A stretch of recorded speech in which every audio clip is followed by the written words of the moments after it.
और गाली देना कोई अपराध नहीं है। हेलो फ्रेंड्स, आज मेरा मन कर रहा है आपसे लंबी लंबी छोड़ूं और नहीं बातें करूं पूरा दिन। ठीक है, तैयार हो ना? मुझे तो दी, लेकिन मेरी माता और बहन को भी दी। सोशल मीडिया पर पिछले कुछ दिनों से एक वीडियो काफी तेजी से वायरल हो रहा है, जिसमें एक लड़की ने प्रधानमंत्री नरेंद्र मोदी को लेकर कई आपत्तिजनक टिप्पणियां और गलत भाषा का इस्तेमाल किया था। इस मामले के बाद जहां कई लोगों ने इस भाषा की आलोचना की, वहीं कुछ सोशल मीडिया इन्फ्लुएंसर्स और कलाकार ऐसे भी नजर आए जिन्होंने इस पूरे मामले को अलग नजरिए से देखने की बात कही। लेकिन सवाल यह है कि कुछ लोग आखिर रुचिका सिंह का सपोर्ट क्यों कर रहे हैं। दरअसल मामला तब चर्चा में आया जब एक प्रोटेस्ट के दौरान रुचिका सिंह नाम की लड़की का एक वीडियो वायरल हुआ, जिसमें प्रधानमंत्री नरेंद्र मोदी के खिलाफ अपशब्दों का इस्तेमाल करने का आरोप लगाया गया। इस वीडियो के बाद सोशल मीडिया पर काफी बहस शुरू हो गई। सीजेपी के फाउंडर अभिजीत दिपके ने रुचिका सिंह के सपोर्ट में एक वीडियो बनाया। और गाली देना कोई अपराध नहीं है। गाली देना इज नॉट अ क्राइम। अगर कोई गाली देता है वो बुरा हो सकता है, वो बुरी बात हो सकती है, तो उसको आप समझाइए, उसको आप कहिए कि गाली मत दो। लेकिन केस किस बात पर किया जा रहा है? हालांकि कई लोगों ने सवाल उठाया कि किसी भी राजनीतिक विरोध या नाराजगी को व्यक्त करने का अधिकार लोकतंत्र में सभी को है, लेकिन किसी भी व्यक्ति, चाहे वो प्रधानमंत्री हो या कोई आम नागरिक, उनके खिलाफ ऐसी भाषा का इस्तेमाल सही नहीं ठहराया जा सकता। वहीं दूसरी तरफ कुछ जाने माने नामों ने इस पूरे विवाद को सिर्फ भाषा तक सीमित रखने के बजाय उस मुद्दे पर ध्यान देने की बात कही जिसकी वजह से ये प्रोटेस्ट हुआ था। सिंगर विशाल डडलानी ने प्रदर्शनकारी छात्रों और युवाओं के मुद्दों पर अपनी राय रखी और कहा कि चर्चा सिर्फ इस्तेमाल की गई भाषा पर नहीं, बल्कि उन परिस्थितियों पर भी होनी चाहिए जिनकी वजह से लोग विरोध कर रहे हैं।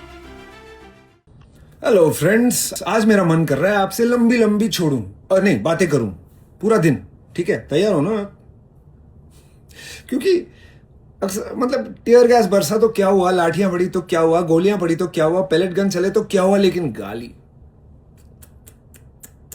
देश का युवा अगर गाली दे तो देश के संस्कार कहां जा रहे हैं आप सोच सकते हैं। हमारे दिल को बहुत दर्द हुआ है ना? मगर गोलियां फाइन, नो प्रॉब्लम ब्रदर, वो सब ठीक है। अरे हाँ, आपके घरों पे भी गुंडे आएंगे, FIR भी कराए जाएंगे आपके मतलब फेशियल रिकग्निशन से, वो भी, उस पर बुरा मत मानिए, उसमें कोई बड़ी बात नहीं है। बच्चे जिन्होंने अपनी आवाज अपने हक के लिए उठाई है उनको भी कुचला जाएगा, नो प्रॉब्लम, वो बात सारी ठीक है, उसमें किसी को कोई आपत्ति नहीं है। आक्रोश अगर है तो गालियों पे गाली नहीं देनी। वहीं सोशल मीडिया पर 3 लाख से ज्यादा फॉलोअर्स वाले इन्फ्लुएंसर सृष्टि गांगुली रिंदानी का नाम भी चर्चा में है। उन्होंने प्रधानमंत्री की वायरल रील को लेकर मजाकिया अंदाज में रिएक्शन दिया और इसे लेकर रुचिका के पक्ष में अपनी राय रखी। हाय फ्रेंड्स, आज तो मन करता है बस आपसे ही बातें करूं। देखिए, बहुत साल से कुछ शरारती बच्चे मुझे किसी भी कारण के बिना भद्दी भद्दी गालियां देते आ रहे हैं। मुझे तो दी, लेकिन मेरी माता और बहन को भी दी। R word, rape threat, death threat, कितना भद्दा स्वरूप था, मैं समझ सकती हूं। कभी कभी दांतों तले हमारी जीभ आ जाती है तो मैं उन्हें माफ करती हूं।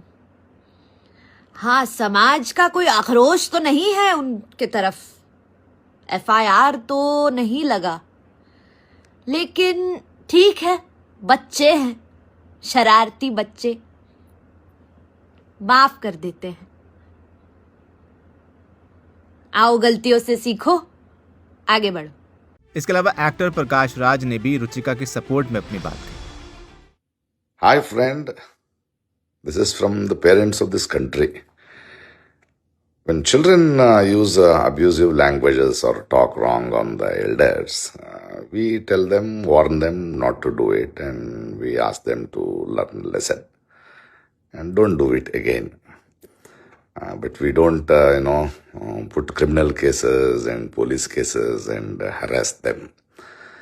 And one more thing is, we should also have our responsibility when we have made those children get anguished and helpless, seeing their other children die because of the broken system and losing hope on the system.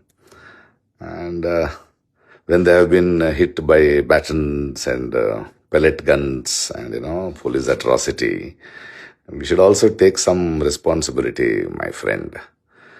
So, my friend, please just tell them and not to do it again and correct their mistake. That's all. लेकिन यहाँ सबसे बड़ा सवाल यही है कि क्या किसी मुद्दे का समर्थन करने के लिए किसी भी तरह की भाषा का इस्तेमाल सही हो सकता है, क्योंकि लोकतंत्र में सरकार, नेता या किसी बड़े व्यक्ति की आलोचना करना एक अधिकार है, लेकिन आलोचना और अपमान के बीच एक सीमा होती है। अगर किसी को किसी नीति, फैसले या सरकार से परेशानी है तो उसके खिलाफ सवाल उठाए जा सकते हैं, प्रोटेस्ट किए जा सकते हैं और अपनी बात रखी जा सकती है, लेकिन गाली गलौज या व्यक्तिगत अपमान से अक्सर असली मुद्दा पीछे छूट जाता है। रुचिका सिंह ने बाद में एक वीडियो जारी कर माफी भी मांगी, जिसमें उन्होंने अपनी बात पर खेद जताया। अब इस पूरे मामले में दो अलग अलग सोच देखने को मिल रही है। एक पक्ष का कहना है कि भाषा की मर्यादा हर हाल में जरूरी है, वहीं दूसरा पक्ष कह रहा है कि विरोध के पीछे की वजहों पर भी चर्चा होनी चाहिए। लेकिन शायद सबसे जरूरी बात यही है कि लोकतंत्र में असहमति की जगह होना चाहिए, मगर असहमति जताने का तरीका भी उतना ही इम्पोर्टेंट है।